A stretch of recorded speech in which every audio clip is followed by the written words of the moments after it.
এই দেখতে দেখতে আমি যেদিন মরে যাব সেদিনও পৃথিবীতে সূর্য উঠবে, চাঁদ উঠবে, সূর্য ডুববে, চাঁদ ডুববে, পৃথিবীর দোকানপাটগুলো খুলবে, মানুষের ব্যস্ততম জিন্দিগি সবই হবে, শুধু আনিসুর রহমান স্তব্ধ পড়ে থাকবে। শুধু আনিসুর রহমানেরই হাত নড়বে না, পাও নড়বে না, চোখ নড়বে না, শুধু আমারই কোনো স্পন্দন থাকবে না, আর বাকি পৃথিবী ঠিকই চলমান। স্বার্থপর এই দুনিয়া আমার জন্য 1 ঘন্টাও থামবে না। পাষাণ এই দুনিয়া বন্ধু আমার 1 সেকেন্ডও থামবে না। সামনের সিএনজি অ্যাক্সিডেন্ট করে 3টা যাত্রী হয়তো মরে গেছে, লাশ রাস্তায় পড়ে আছে, রাস্তায় জ্যাম বাইজা গেছে, পিছনের একটা গাড়িও থামতে রাজি না, সাইড করে দাও, চলে যাই, আমাদের হাতে সময় নেই। ওরে ভাই মরে গেছে তো, আরে মরে যাক বেটা, পুলিশ কই বেটা, রাস্তা ক্লিয়ার করতে কো বেটা। এরই নাম দুনিয়া, ঠিক না? এরই নাম দুনিয়া ভাই। স্বার্থপর স্বার্থপর স্বার্থপর স্বার্থপর। আপনারে যেদিন দুপুরবেলা আসরের নামাজের পরে আপনার ছেলে মেয়ে বউ বাচ্চা সারাদিন কাঁদছে, ওরা আসরের পরে আপনার জানাজা পড়ছে, দাফন করছে, এই মানুষগুলো যেগুলো কাঁদছে, এই দেখবেন রাত 9টা বাজে, ওই দিন ওরাও ভাত খাইতে আসে। কি পাশের ঘর থেকে ভাত এনে দিছে, ফার্মের মুরগা, তেলাপিয়া মাছ, মসুরির ডাল, সাদা ভাত, সবাই বসাইয়া খাওয়াইতেছে।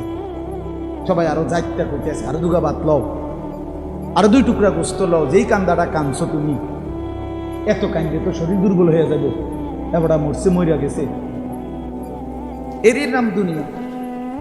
আমি তো কত সময় বলছি, কোন ব্যক্তি, যে ব্যক্তি ঘর সাজাইছে, ফার্নিচার সাজাইছে, পুরা ঘরে আসবাবপত্র দিয়া সাজাইয়া গেছে, খাট, পালং, সোফা, ফার্নিচার, ফ্রিজ, এসি, আলমারি, চায়ের কাপ, লবণের বাটি, কাচের প্লেট, আল্লাহর কসম ভাই 20 বছর পরে যদি কবর থেকে উঠা আইসা এই লোকটা নিজের ঘরে আইসা দেখে, দেখবে তার সাজানো ফার্নিচার কিচ্ছু নাই, কিচ্ছু নাই।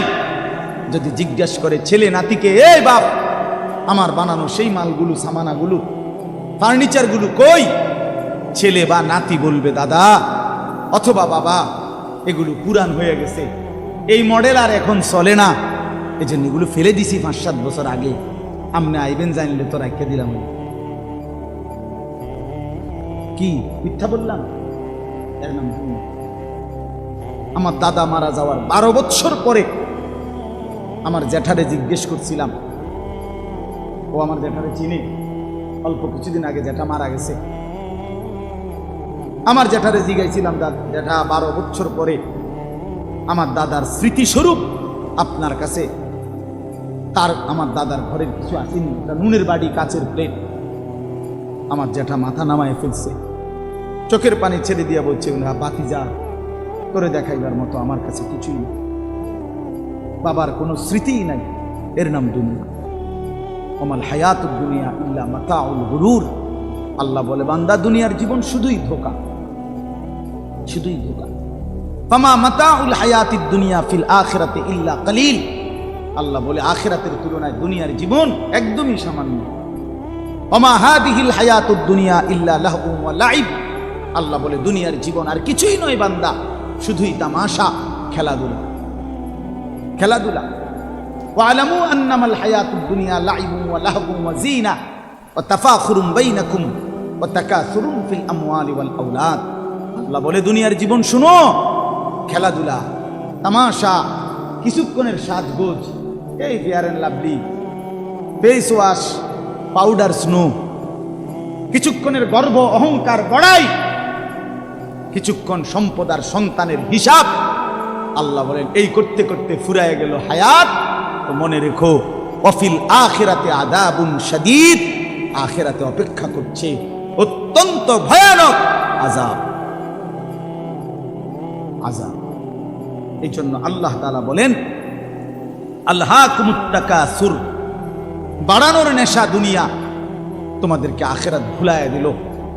ছেলেরা তোমরা ভুলে গেলা নামাজ, একটা মোবাইল পাই, কয় টাকা মোবাইল বাপ, একটা ছেলে বলো বা 18,000 টাকার কাছে হেরে গেলা, একটা মোবাইল 20,000 টাকা, মাত্র 20,000 টাকার কাছে একজন মুসলমানের সন্তান, তোমার ঈমান, তোমার ইসলাম, তোমার আখিরাত সব সব ফেলে দিলা, 20,000 টাকার কাছে হেরে গেলা।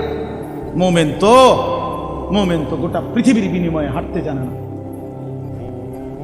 কথা তো ছিল এই, উচিত তো ছিল এই যে গোটা পৃথিবীর মোকাবেলায় ইমানদারের ঈমান এক চুলো নড়বে না। এই না বলেন না? কোরআন শরীফে আছে মাত্র 1 মিনিট আগে ইমানদার হইছে ওই যে মুসা নবীর আমলের জাদুকররা যখন জাদুর খেলা দেখাইল, তখন মুসা আলাইহিস সালামের হাতের লাঠির যে সাপ, এটা তাদের সবগুলো রশিদ সাপ কি করে ফেলছে, গিলা ফেলছে না? এটা জানেননি আপনারা? তো পরে কি হয়েছে? জাদুকররা কি করছে বলেন না? 70,000 জাদুকর তৎক্ষণাৎ সেজদা দিয়া কালেমা পড়ে মুসলমান হয়ে গেছে। আমান্না বিরব্বিল আলামিন, রব্বুল আলামিনের উপরে ঈমান আনছে। এই মাত্র মুসলমান ঈমানদার হয়েছে, এই মাত্র।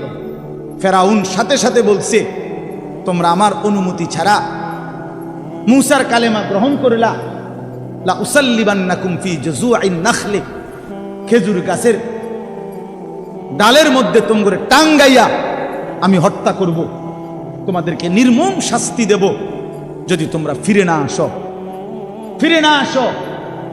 তখন এই 70,000 জাদুকর, আল্লাহর কসম, কোরআন শরীফে আছে বন্ধু, এই 1 মিনিটে 10 মিনিটে ঈমান তাদের এত মজবুত হইছে, এত কঠিন হইছে যে এরা বলল ফেরাউনের দিকে তাকাইয়া, ফাকদি মা আনতা কাদিন ইন্নামা তাকদি হাদিহিল হায়াতিদ দুনিয়া। ফেরাউন, তোমার যা মন চাই তুমি তাই করো, এই দেহের উপরে কাইটা বুটি বুটি করে ফেলো, টুকরা টুকরা করে ফেলো। মনে রেখো, যাই তুমি করতে পারো তা কেবল দুনিয়ার এই শরীরটার উপরেই করতে পারবা। একটু পরে যখন রূহ চলে যাবে তৎক্ষণাৎ মাওলার জান্নাতে ঢুকে যাবে।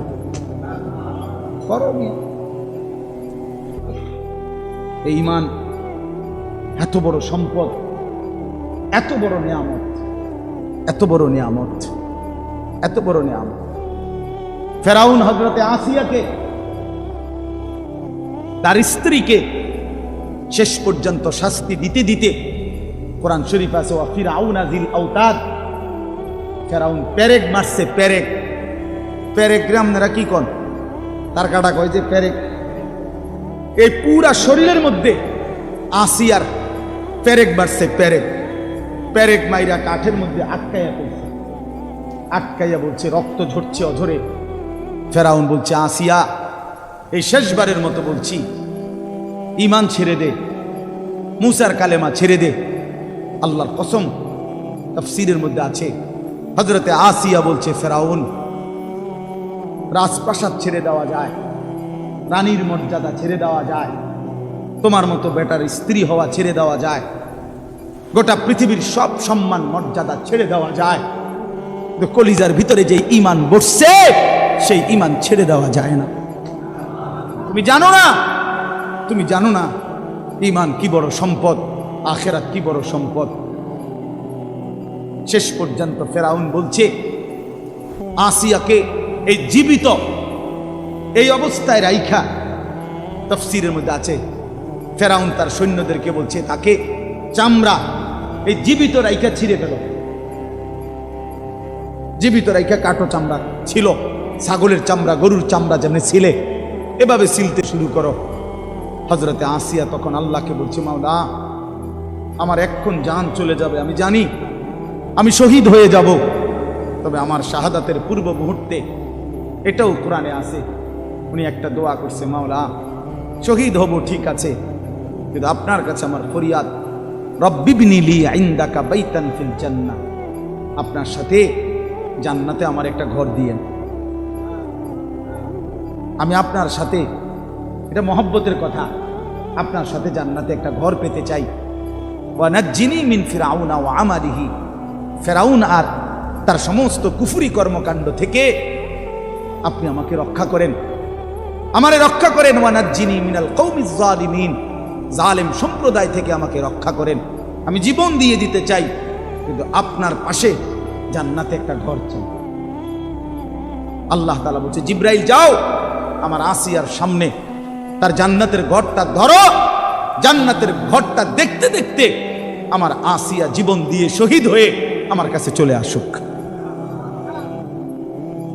এই জন্য বাপ, আখিরাত না ছাড়া, আল্লাহকে না ভুলা, আল্লাহকে না ভুলা, আল্লাহকে না ভুলা, আখিরাত হারাইলে সব হারাইলাম, আল্লাহকে হারাইলে সব হারাইলাম। ও দুনিয়া এগুলো কিচ্ছু না দোস্ত, ওইসব চাকরি বাকরি কিচ্ছু না, ওই সরকারি চাকরি বেসরকারি চাকরি তো কিচ্ছুই না, কিচ্ছুই না। রিজিক আসমানওয়ালা দেয়। কে দেয় বলেন না? হ্যাঁ, এমপিওভুক্ত চাকরি এটা কোনো বিষয় না, রিজিক আসমানে। কোরআন শরীফের আয়াত তোমারে দেখাই, ওয়াফিস সামাই রিজকুকুম ওয়ামা তুআদুন, ওয়াফিস সামাই ওয়াফিস সামাই ওয়াফিস সামাই রিজকুকুম। কি বলেন দা?